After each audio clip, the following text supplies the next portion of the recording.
Depp would come over to his grandmother's house. It's going to be a white Christmas. And he would throw cocaine. I'm talking about like everywhere. And everybody's getting messed up. And there's strippers everywhere. Like there's strippers from Lexington, strippers from Louisville, and Depp would just have all of them around. I mean, he's Depp. All the girls are going to be around him, right? Good looking guy, huge superstar. No Diddy. But I mean, so I don't know.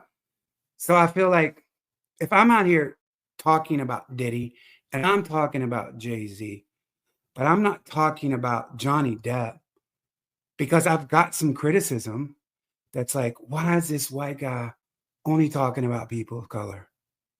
And I take that in and I think about it. And it wasn't because of anything other than the fact of, you know what? There's the biggest one I know, Johnny Depp, right? And his family and what I've been through.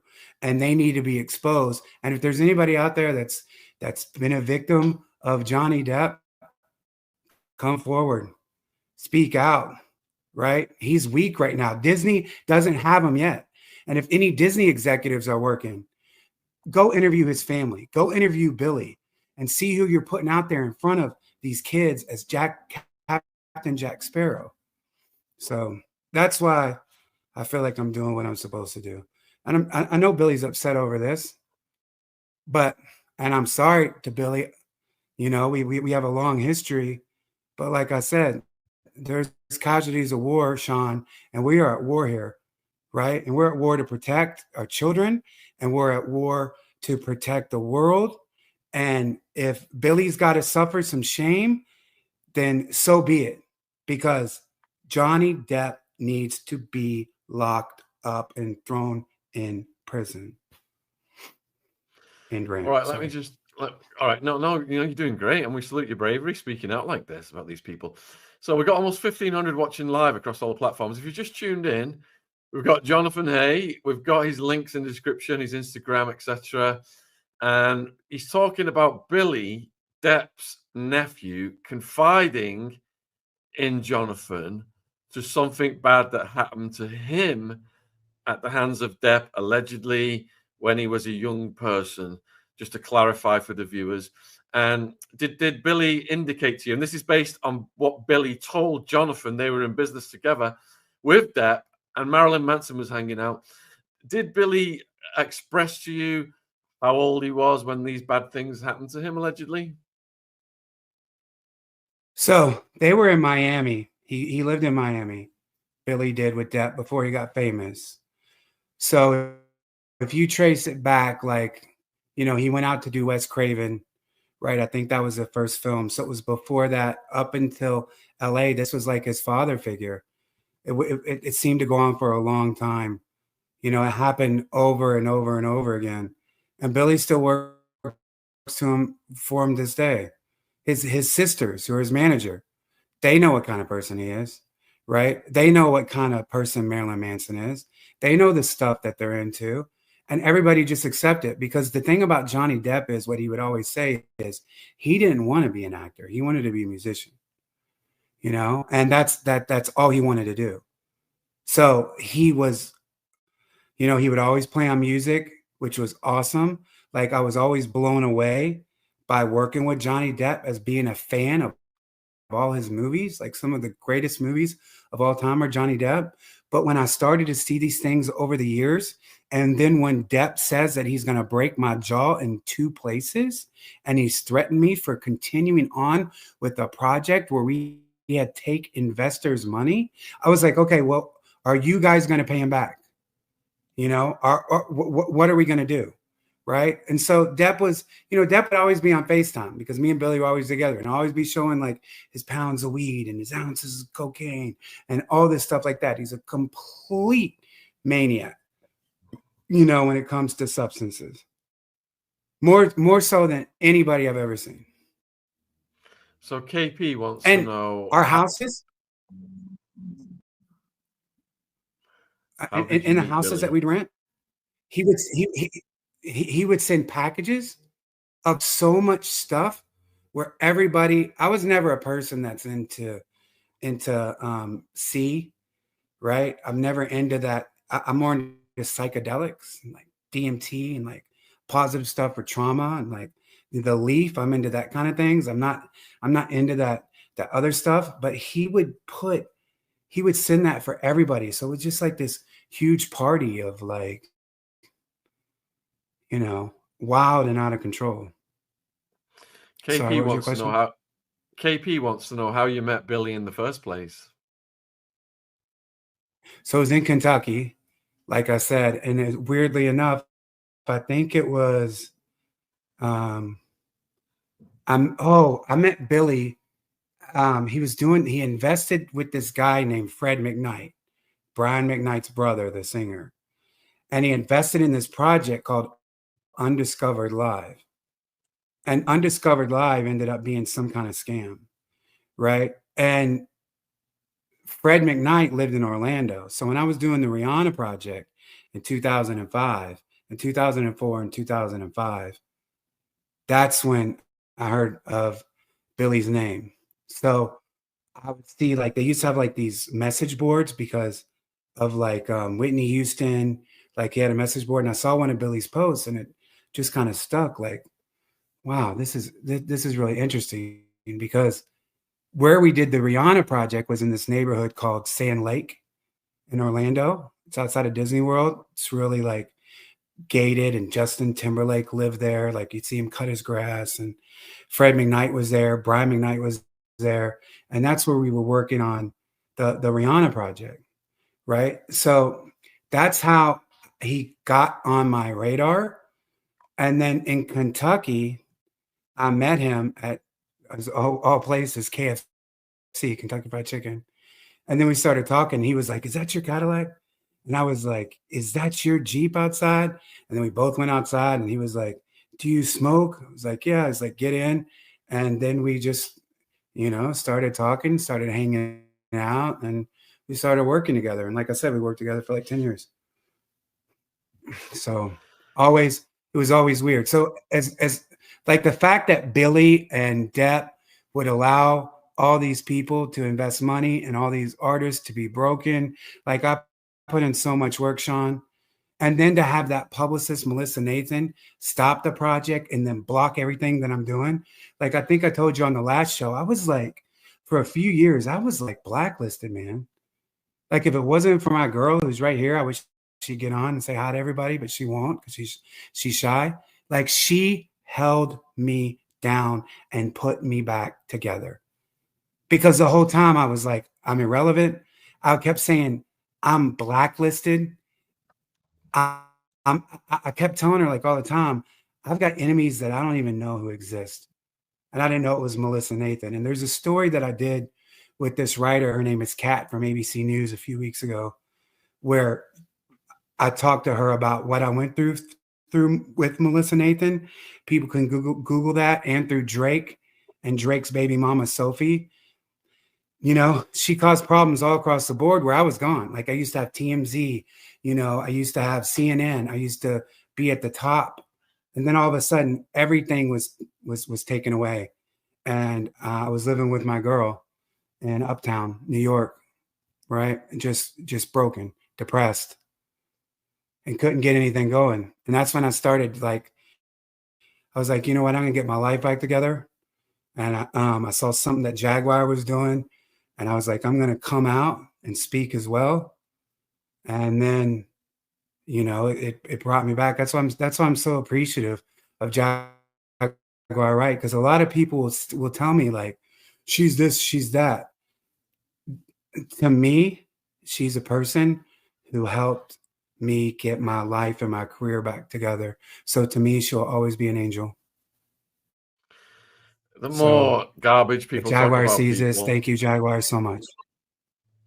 the more garbage people talk about people, the more they're over the target, and it's just a sign of success. So Pam wants to know, are you concerned that Depp will sue you? No, listen, I would love a lawsuit. I would love a cease and desist, because then that's going to go on TMZ and that's going to get traction to CNN.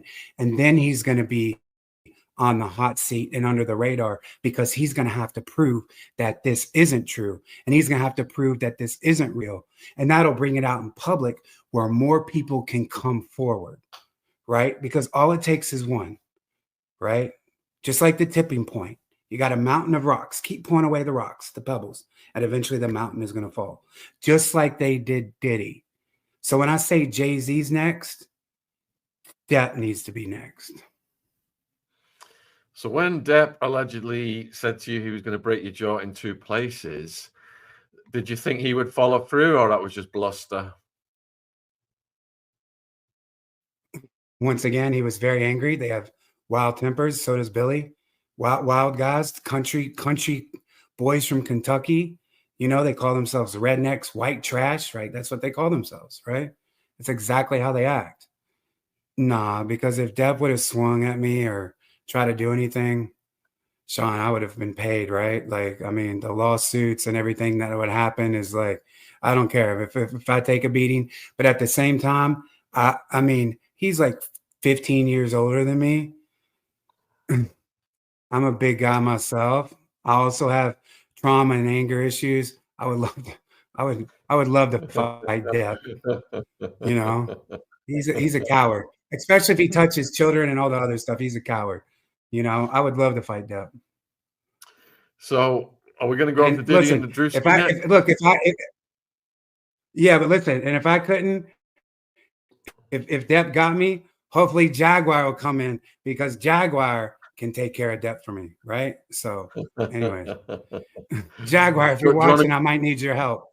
You know. Do you want to go over to Druski and Diddy next, or? Absolutely, for sure. So look, I saw the Druski statement that he's like, I wasn't after he came out of the Diddy allegations. And I saw this statement from clearly his publicist that I wasn't famous at the time these allegations were made. And I started to think, well, that's the grooming phase doesn't start when you're famous. The grooming is going to start when you're not famous, in my opinion, and bring you up and help make you famous. Right. So when he says that, you know, I wasn't even famous, I was living at my mother's house. Well, when you got people who are monsters like Diddy, Depp, Jay Z, allegedly, then that's when the grooming phase would start. Right. So I thought that was a bunch of crap. And then a lot of people on Twitter were like, yeah, he wasn't even famous then. But you've seen the videos of how close they were. Right. So, and the stuff that they were doing, and Druski has admitted to being at Diddy parties constantly. Right. He was always around. So I think he without question, was he involved in any kind of assaults or anything? I have no idea, but he definitely saw a lot of things, right? And then the guy who put Druski on is a guy from my hometown, Louisville, Kentucky, named Jack Harlow, the big rapper. And he has a song where he mentions Diddy. Diddy performed for him. You know, I'm working with the same camp of Jack Harlow.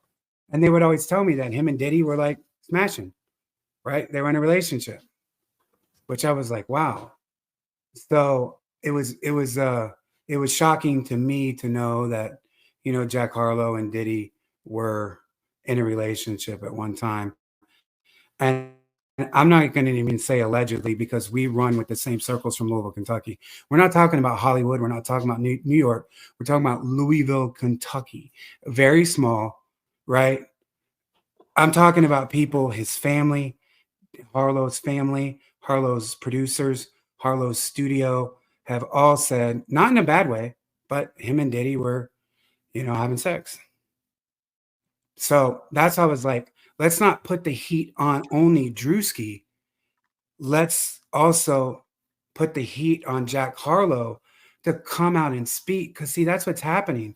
We need some of these big celebrities continue to come out and speak. Like Jack Harlow should come out and speak. You know, Druski should come out and speak about what he witnessed. but nobody does. And that's unfortunate. So we're just what, 2 months away from May, and Diddy's supposed to go to trial. How do you think that's going to pan out at this point? Yes, sir.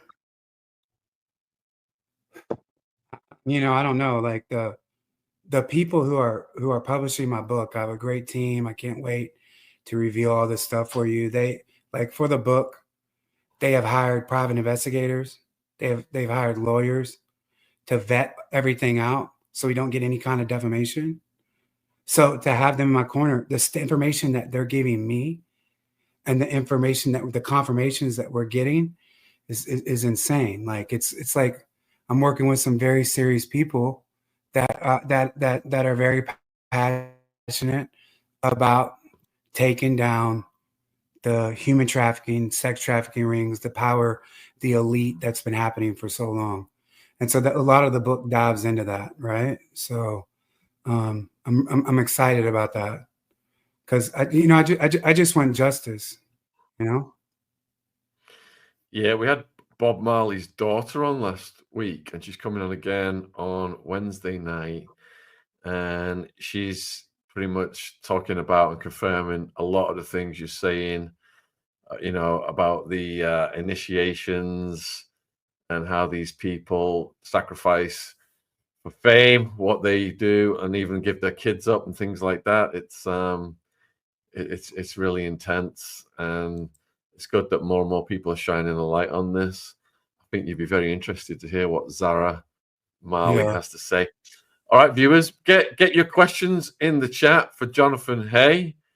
We've got his Instagram, we've got his X in the description box. And so far, we've talked about Depp and Diddy and Jag. But if you've got any questions about the industry, put them in. All right, so Kamari wants to know what happened to River Phoenix. I have no idea, but that was another one of those weird situations that happened at Depp's Viper Room Club. They all party, like they do so much drugs. I've heard that he died on that River died from Johnny's drugs. I've seen his drugs. I mean, the quantities was like Scarface. Wow. I've never seen anything like that. All right, you've got tons of questions just pouring in now. So, what do you think about Kanye saying his kids are being transported by the Kardashians? That's very interesting because the thing about what's happening, let's call it transporting, as you said, not the other word. It seems like that might have happened with Kim if Chris really did set up the tape, right? That made her famous, that they took a playbook out of Paris Hilton's thing that was her best friend at one time that made her famous. I mean, if she did that with her own daughter, the kids are very sexualized. I mean, it seems to be spot on, right? I mean, without question, it is blurring the line. We could say that because these kids have been very young. When they were young, they were overly sexualized. So I agree with Kanye on that, in my opinion. Yeah, it's really bizarre. So was Rihanna transported? Pam wants to know. I would say, looking at the definition now, and that's kind of one of the things with this Diddy case has done, is we learn about these words and what it means. And being involved in Rihanna's camp from the very beginning, when she was 16 to when she turned 17, taken from another country, Barbados, brought to America, once again, overly sexualized. This is a child. This is a person that can't even go into a bar and drink alcohol. So to me, I would say, yes, Jay Z, in my opinion, trafficked Rihanna 100%. I mean, how can we say that it's not trafficking? So Tiff wants to know if you still have You're talking about a relations with 16 and 17-year-old child. Tiff wants to know if you still have a relations With Rihanna? with Rihanna. Yeah, I Yeah. mean, with their camp, and with everything else, yes, of course. They always touch down with me. I think they get frustrated when I speak out about this stuff, but that rumor that happened, 20 years ago in 2005, it always keeps coming up. So, like I can't stop that. It always happens. There's always a different press article about that. It's crazy. You got a few people asking if you knew Isaac Cappy or you know the story of Isaac Cappy. I don't. Shay wants to know if you think Rihanna would ever come forward.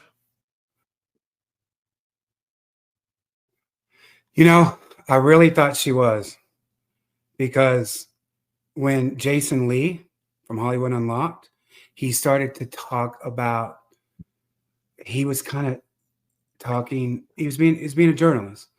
He was seeing both sides and thought that Jay Z and Beyonce were being weird.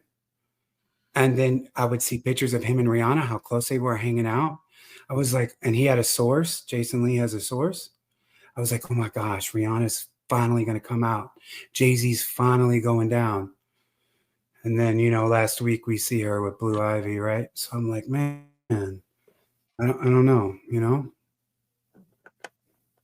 Yeah. I don't know. All right. So next question. I wish she would.